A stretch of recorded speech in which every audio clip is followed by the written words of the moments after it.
भगवानपुर नामक एक छोटा सा गांव था जहां की गलियां फूलों से सजी हुई थीं और लोग एक दूसरे के साथ प्रेम और संवेदना से भरे हुए थे। गांव में एक अजीब सा रहस्य था जिसे सभी लोग मंजिल का पता कहते थे। सुना था कि जो भी इसे ढूंढ लेता था उसको जिंदगी में कुछ खास मिलता था।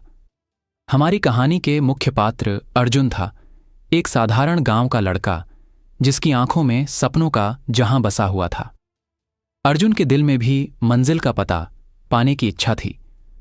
उसने अपनी दोस्त कविता के साथ मिलकर फैसला किया कि वो इस राज को सुलझाएंगे। एक दिन जब ढूंढने का सही वक्त आया, अर्जुन और कविता ने गांव के पंडित से मदद मांगी। पंडित ने उन्हें एक खास नक्शा दिया जिसमें मंजिल का पता छुपा हुआ था। मैप पढ़ने के बाद अर्जुन और कविता अपने सफर पर निकल गए। उनका सफर खतरनाक था, भयानक जंगल, चलते चक्कर और जादुई पहेलियां से भरा हुआ।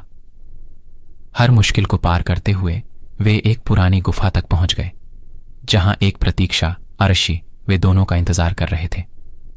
अर्शी ने कहा, तुम दोनों में प्रेम और सहयोग का जादू है, इसलिए मैं तुम्हें मंजिल का पता बताऊंगा। अर्शी ने एक छोटा सा पत्थर दिया जिसे अर्जुन ने एक खास तारीख से दबाया।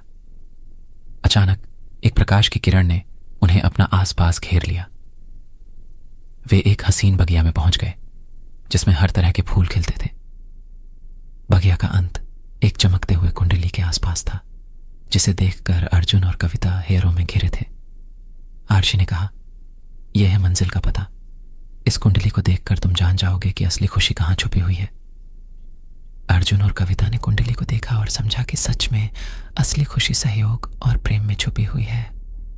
वे दोनों लौटकर अपने गांव में वापस आए, लेकिन उनके मन में एक नई रोशनी थी।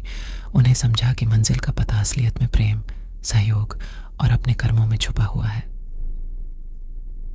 भगवानपुर गांव में एक नया दौर शुरू हुआ जिसमें सभी लोग एक दूसरे के साथ प्रेम और संवेदना से जुड़े थे। इस कहानी से हमें यह सीख मिलती है कि असली खुशी हमारे अपने और हमारे आसपास के लोगों के साथ प्रेम और सहयोग में छुपा हुआ है। जादू वो नहीं जो दिखाता है, बल्कि वो है जो हम अपने दिल में महसूस करते हैं।